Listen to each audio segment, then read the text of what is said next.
আমার নাম আব্দুল কাইয়ুম চৌধুরী, পিতা মিতর গুলামিন চৌধুরী, গ্রাম পশ্চিম ছাগলনাইয়া, ৫ নম্বর ওয়ার্ড, ছাগলনাইয়া পৌরসভা, ছাগলনাইয়া উপজেলা, জেলা ফেনী। আমি বিগত ২০১১ সাল থেকে আমাদের যে পৈতৃক বাড়িতে থাকি না। আমার ছেলেরা স্কুলে ভর্তি হওয়ার বয়স হওয়ার সাথে সাথে আমি ওদেরকে স্কুলে ভর্তি করানোর জন্য ছাগলনাইয়া শহরে চলে আসি। অদ্যাবধি ছাগলনাইয়া শহরে ভাড়া বাসায় থাকি।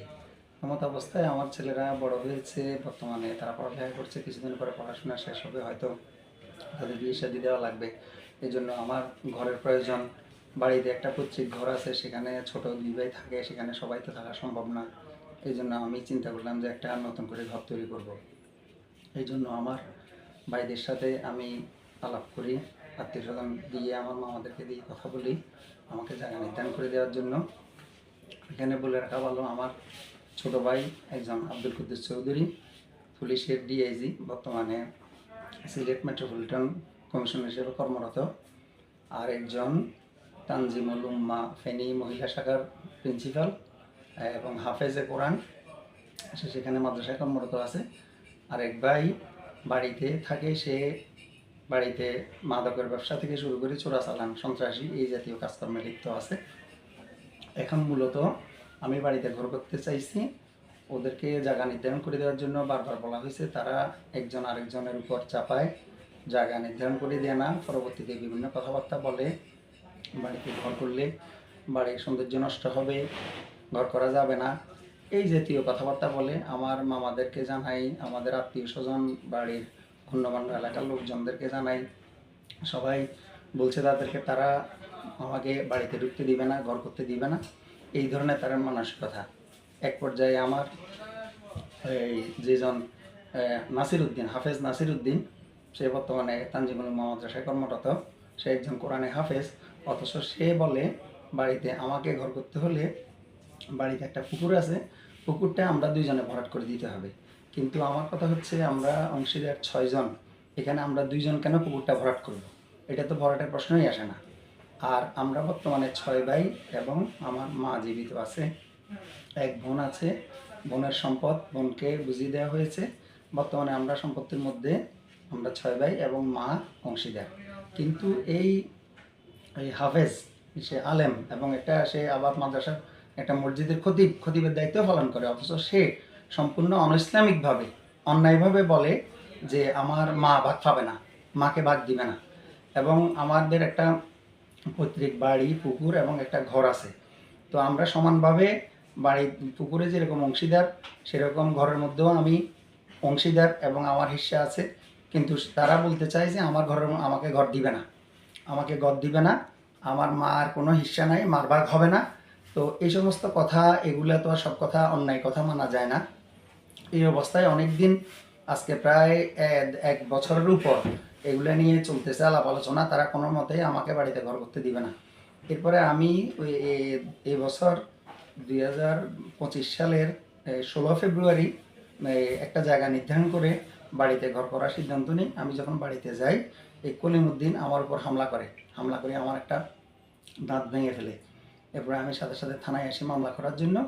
কিন্তু থানার সাথে তাদের অন্যরকম একটা সম্পর্ক, এই তারা ওই যে মাদকের ব্যবসা করে, সেই হিসাবে থানার সাথে তাদের সম্পর্ক।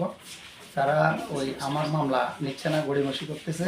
এবং তখনকার একজন থানায় মামলা করতে যাই, তৎকালীন থানার ওসি নজরুল ইসলাম আমার সাথে এমন বিহেভ করে, মনে হয় যেন আমি নিজেই অপরাধী, আমি হচ্ছি অভিযোগকারী, কিন্তু সে আমাকে এমন ভাব দেখাচ্ছে মনে হয় যেন আমি নিজেও অপরাধী, আমার মামলা নিচ্ছে না।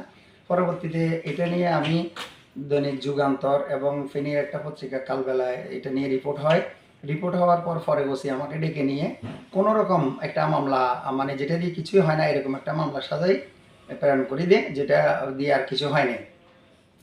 তো পরবর্তীতে আজকে প্রায় অনেক দিন, এখন সর্বশেষ আমি এই যে আরেকটা কথা বলে নিই, এই যে আমি 1990 সাল থেকে চাকরি বাকরি করি, রোজগার করি।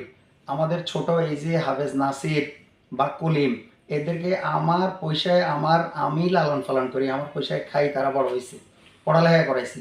এই যে হাফেজ নাসির, তার দাখিল, আলিম, ফাজিল, কামিল, এইসব পরীক্ষার, এই যে দাখিলের গণিত, ইংরেজি, এগুলো আমি নিজে তাকে পড়িয়েছি, আলিম ফাজিল এগুলো তাকে ইংরেজি আমি করাই পাশ করাইছি।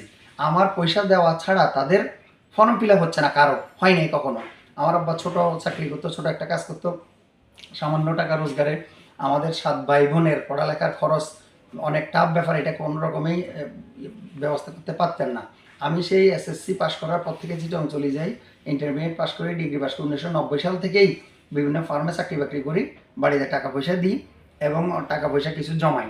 সেই টাকা দিয়ে আমি 2000 সালে মানে 1999 সালে শুরু করে 2000 সালে এই ঘরটা শেষ করি। অথচ তারা এখন আমাকে সেই ঘরেই আমাকে ঢুকতে দিচ্ছে না, আমাকে ঢুকতে দিবে না। তো সর্বশেষ আমি গত অক্টোবর মাসে এটা বন্টনের জন্য আমাদের জায়গা এবং ঘর এটা বন্টনের জন্য ফেনী লিগ্যাল এইড অফিসে একটা আবেদন করি যে আমরা 6 ভাই এবং মায়ের মধ্যে এই হিস্সা মতো বন্টন করে দেওয়ার জন্য। তারপর তাদের নামে নোটিশ দেওয়া হয়। নোটিশে 30 অক্টোবর কলিমুদ্দিন উপস্থিত হয়ে বলে যে তাদেরকে সময় দিতে হবে, অন্যদের সাথে কথা বলে সে জানাবে যে 6 মাস সময় দিতে বলে। তার মানে এটা হচ্ছে কালক্ষেপণ করা। তো এখন অফিস থেকে বলে যে না, 6 মাস সময় দেওয়ার কোনো সুযোগ নেই, 15 দিন সর্বোচ্চ 1 মাস সময় দেওয়া যেতে পারে। পরে 1 মাস সময় দিলে 30 নভেম্বর তারিখে আবার উপস্থিত হয়। কিন্তু উপস্থিত হয়ে সে যখন জজ বলে যে আমার দাবি অনুসারে জায়গাটা হিস্সা মতো ভাগ মানে বন্টন করে দেওয়া, বন্টন আমরা 6 ভাই এবং মায়ের মধ্যে, কিন্তু তারা কোনো রকমে বন্টনের বিষয়ে একমত না। এক পর্যায়ে জজ বিরক্ত হয়ে বলে যে না, আপনারা উভয় পক্ষ সম্মত না হলে তো সেটা আর বন্টন করা সম্ভব না, আপনারা আমি এটা সম্ভব না আমার দ্বারা, এই বলে সে এটা খারিজ করে দেয়। তার মানে তারা আমাকে বাড়িতে ঢুকতে দিবে না, ঘর করতে দিবে না, তারপরে ঘরের জায়গা দিবে না, মানে তারা একটা সিদ্ধান্ত নিয়ে নিয়েছে। এখন আমি আমার কি করা বা কি উপায়, আমি এইসব বিষয়ে এই আমাদের এই যে ডিআইজি কুদ্দুস এর বিষয়ে স্বরাষ্ট্র মন্ত্রণালয়ে তারপর আইজি বরাবর বেশ কয়েকবার অভিযোগ দিয়েছি, এই সমস্ত কথা জানিয়েছি যে সে অন্যায়ভাবে এই সমস্ত কথাগুলো বলতেছে, আমাকে বাধা দিচ্ছে। তারা দুইজন কুদ্দুস এবং নাসির, এরা দুজন পিছনে থাকে, ফ্রন্টে বাড়িতে একজন আছে সন্ত্রাসী কলিমুদ্দিন, তাকে লাগাই দেয়। ওরা একদম চুপচাপ, কোনো কথাবার্তা বলবে না, এ সমস্ত কিছু করবে মানে বাধা দিবে, আমাকে আমার উপর হামলা করছে এবং হুমকি দিয়ে।